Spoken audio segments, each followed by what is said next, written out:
നമ്മുടെ ദേശാഭിമാനി പത്രത്തിനും ഇപ്പോൾ കോൺഗ്രസിനോടും സുധാകരനോടുമുള്ള പ്രേമം കൂടി വന്നിരിക്കുകയാണ്. സുധാകരൻ പറയുന്ന കാര്യങ്ങളൊക്കെയാണ് ഒന്നാം പേജിൽ വെണ്ടയ്ക്ക രൂപത്തിലും മത്തങ്ങ രൂപത്തിലും ഒക്കെ വന്നുകൊണ്ടിരിക്കുന്നത്. എന്തായാലും ഈ സുധാകരൻ കണ്ണൂരിലെ ഒരു അതികായനാണല്ലോ, ചിലപ്പോൾ അങ്ങനെ പേടിച്ചിട്ടും ആകാം. അതുകൊണ്ട് സുധാകരനെ വേണ്ട തരത്തിൽ ഇപ്പോൾ ദേശാഭിമാനി പരിപോഷിപ്പിച്ചുകൊണ്ടിരിക്കുകയാണ്. സുധാകരനെ ആ കോൺഗ്രസ് അധ്യക്ഷ പദവിയിൽ നിന്ന് ഇറക്കി വിട്ടതിൽ ഏറ്റവും കൂടുതൽ അമർഷം ദേശാഭിമാനിക്കാണ്. അവരതിൻ്റെ പ്രതിഷേധം അതിശക്തമായി രേഖപ്പെടുത്തിക്കൊണ്ടിരിക്കുകയാണ്. നമ്മുടെ രാജ്യത്തെ സംബന്ധിച്ചുള്ള വിഷയങ്ങളൊന്നും ദേശാഭിമാനിക്ക് ഇപ്പോൾ വലിയ വാർത്തയല്ല. കാരണം നരേന്ദ്രമോദിയുടെ ആ സൈന്യവും രാജ്യത്തെ കാത്തു സൂക്ഷിക്കുന്നതൊന്നും ഒരു വാർത്തയാക്കാൻ ദേശാഭിമാനി ആഗ്രഹിക്കുന്നില്ല. പിന്നെ സർവകക്ഷി സംഘത്തിനകത്ത് ജോൺ ബ്രിട്ടാസും കൂടെ ഉണ്ടെന്നുള്ളത് കൊണ്ട് അങ്ങനെ ഒരു വാർത്ത കൊടുത്തിട്ടുണ്ട്. ജോൺ ബ്രിട്ടാസ് ലോകത്തുള്ള പല രാജ്യങ്ങളിലും പോയി ഇന്ത്യ പാകിസ്ഥാനോട് എടുത്ത കാര്യങ്ങളും ആ നിലപാടുമൊക്കെ വിശദീകരിക്കാൻ പോവുകയാണ്. ബ്രിട്ടാസിൻ്റെ ഇംഗ്ലീഷ് നമുക്കറിയാവുന്നതല്ലേ. തരൂരിൻ്റെ തണൽ പറ്റി അങ്ങനെ നിൽക്കുകയാണ്. അല്ലെങ്കിൽ തിരുവനന്തപുരത്ത് വരുമ്പോഴോ തരൂരും ബ്രിട്ടാസും ഒക്കെ എതിർചേരികളിൽ നിൽക്കുന്നവരാണ്. ഇപ്പോൾ ബ്രിട്ടാസിൻ്റെ ആ ഷാളിൻ്റെ വാലിൽ പിടിച്ചുകൊണ്ടാണ് നിൽക്കുന്നത്, തരൂരിൻ്റെ ഷാളിൻ്റെ വാലിൽ പിടിച്ചുകൊണ്ട്. അപ്പോൾ എന്തായാലും ദേശാഭിമാനി ഇപ്പോൾ സുധാകരനോടുള്ള പ്രേമം മൂത്തങ്ങ് ഒന്നാം പേജ് അങ്ങ് മാറ്റി വെച്ചിരിക്കുകയാണ്. അതിന് കഴിഞ്ഞ ദിവസം തന്നെ സുധാകരൻ പറഞ്ഞു, കോൺഗ്രസിന് ഭരണം കിട്ടണമെന്നില്ല. കാര്യം ഈ തമ്മിലടിയാണ്. പാർട്ടിയിലെ മുഖ്യമന്ത്രി സ്ഥാനമോഹികളുടെ ആഗ്രഹം അത്ര പെട്ടെന്ന് സഫലമാകില്ല എന്ന് സുധാകരൻ പറഞ്ഞ കാര്യമാണ്. നമുക്കറിയാം, കോൺഗ്രസിനകത്ത് മുഖ്യമന്ത്രി വേഷം കെട്ടി നിൽക്കുന്ന ഒരുപാട് പുങ്കവന്മാരുണ്ട്. രമേശ് ചെന്നിത്തല നായർ, വി.ഡി. സതീശന്, ശശി തരൂര്, അതുപോലെ തന്നെ ഇതും പോരാഞ്ഞിട്ട് ഡൽഹിയിൽ നിന്ന് കെട്ടിയിറക്കാനിരിക്കുന്ന കെ.സി. വേണുഗോപാൽ, പിന്നെയും പലരുണ്ട്. അപ്പോൾ ഈ ഭൈമീകാമുകന്മാരെ എല്ലാം കൂടി തൃപ്തിപ്പെടുത്താൻ പറ്റുമോ? ജയിച്ചു വന്ന ഒരു മുഖ്യമന്ത്രിയല്ലേ പറ്റുള്ളൂ. അല്ലെങ്കിൽ പിന്നെ ഓരോ വർഷവും ഓരോ മുഖ്യമന്ത്രിയാക്കണം കേരളത്തിന്. അങ്ങനെയും വേണേലാകാം. പിന്നെ തൊട്ടു പിന്നാലെ നിൽപ്പുണ്ട് ലീഗ്. അവർ ഉപമുഖ്യമന്ത്രി സ്ഥാനം ചോദിച്ചാണ് നിൽക്കുന്നത്. പിന്നെ മറ്റു പറയുന്ന വേറൊരു കാര്യം, തന്നെ മാറ്റിയത് പാർട്ടി നശിക്കട്ടെ എന്ന് ആഗ്രഹിച്ച ദുർമനസ്സുകളാണ്. ഇത്ര പരുഷമായ വാക്കുകൾ സുധാകരൻ കോൺഗ്രസിനെതിരെ പ്രയോഗിച്ചോ? അപ്പോൾ സുധാകരൻ അല്പം പ്രയോഗിച്ചു കാണും. അതിന് പിന്നെ രാഗി മിനുക്കി ദേശാഭിമാനി. അതാണ് ദേശാഭിമാനിയുടെ കഴിവ്. അക്ഷരങ്ങളെ രാഗി മിനുക്കി എടുക്കുന്ന ഒരു വലിയ സംഘം തല തന്നെ ദേശാഭിമാനി പത്രത്തിനകത്തുണ്ട്. ആ പാർട്ടി നശിക്കട്ടെ എന്ന് ആഗ്രഹിച്ച ദുർമനസ്സുകൾ. പിന്നെ കോൺഗ്രസ്സുകാർ പിന്നെ അങ്ങനല്ലേ. കോൺഗ്രസിനകത്ത് ആരെങ്കിലും ഗുണം പിടിക്കുന്നത് കോൺഗ്രസിനകത്തുള്ളവർ സഹിക്കുമോ? ഒരിക്കലുമില്ല. സുധാകരൻ ഇനി അതികായനാണ്, സിംഹമാണ് എന്നൊന്നും പറഞ്ഞിട്ടൊന്നും കാര്യമില്ല. സുധാകരനല്ല, സുധാകരനേക്കായി കൊടികെട്ടിയവൻ വന്നാലും അധികകാലം ഒന്നും ഇരുത്തത്തില്ല. സണ്ണി ജോസഫ് അങ്ങനെ വിഷമിക്കുകയൊന്നും വേണ്ട, താൻ അങ്ങനെ സുന്ദരമായി ഇരുന്ന് പോവുകയാണെന്നൊന്നും. അണിയറയിൽ കോൺഗ്രസ്സുകാർ പ്രവർത്തനം തുടങ്ങിയിട്ടുണ്ട്, എങ്ങനെ പുറത്താക്കണമെന്ന്. ഒന്നുകിൽ നിലമ്പൂർ ഉപതെരഞ്ഞെടുപ്പ്, അതല്ലെങ്കിൽ പഞ്ചായത്ത് തിരഞ്ഞെടുപ്പ് കഴിയുമ്പം കോൺഗ്രസ്സുകാർ ഇളകാൻ തുടങ്ങും. ഇതും അതുപോലെ തന്നെ ആയിരുന്നു.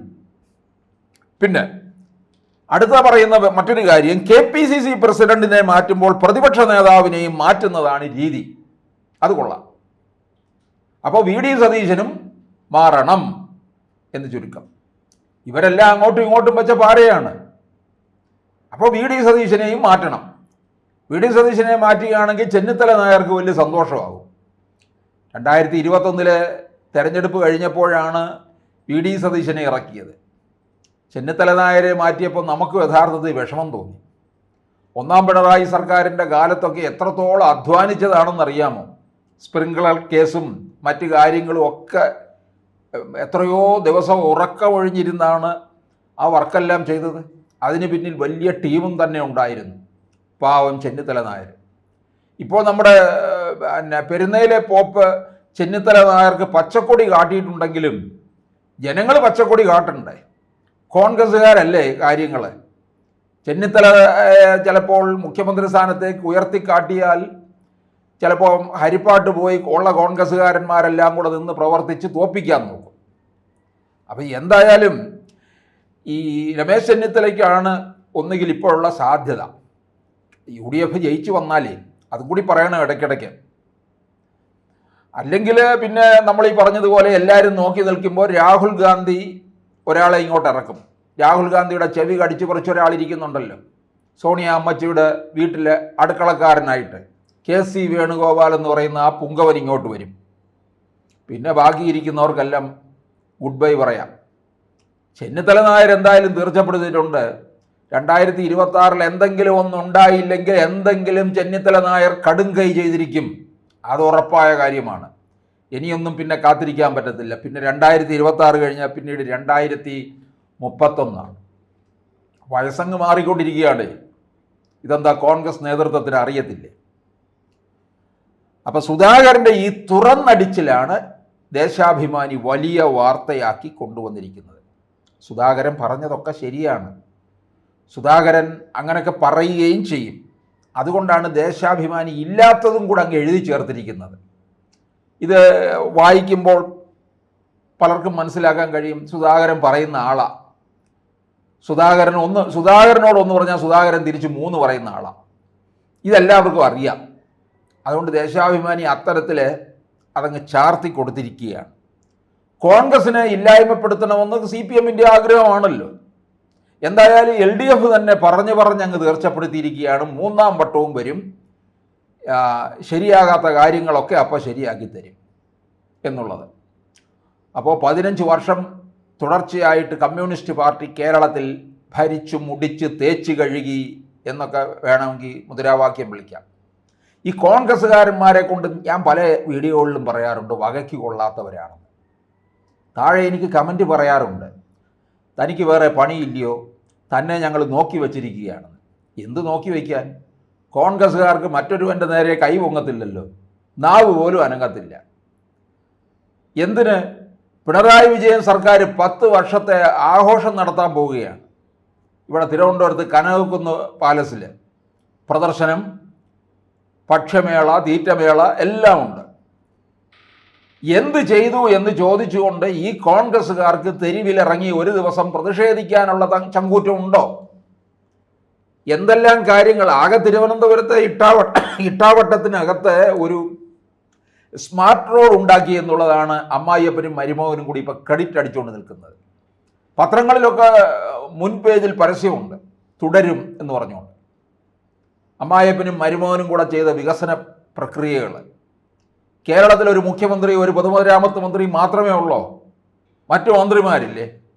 അവരെ എല്ലാം തന്നെ അങ്ങ് മാറ്റി നിർത്തിയിരിക്കുകയാണ്, അമ്മായിയപ്പനും മരുമകനും. പിന്നെ എന്ത് വേണം? അപ്പോൾ അങ്ങനെ ഇതിനൊന്നും എതിരെ പ്രതിഷേധിക്കാനായിട്ട് കോൺഗ്രസ്സുകാരെ കൊണ്ട് കഴിയുന്നില്ല, കോൺഗ്രസ്സുകാരെ കൊണ്ട് ഒരു വകയ്ക്കും കൊള്ളില്ല എന്നാണ് ഒരിക്കൽ കൂടി തെളിഞ്ഞിരിക്കുന്നത്. പലപ്പോഴും പറയാറുണ്ട് ഉണ്ണാക്കന്മാരെന്ന്. അത് 100% ശരിയാണെന്ന് തോന്നുന്നു.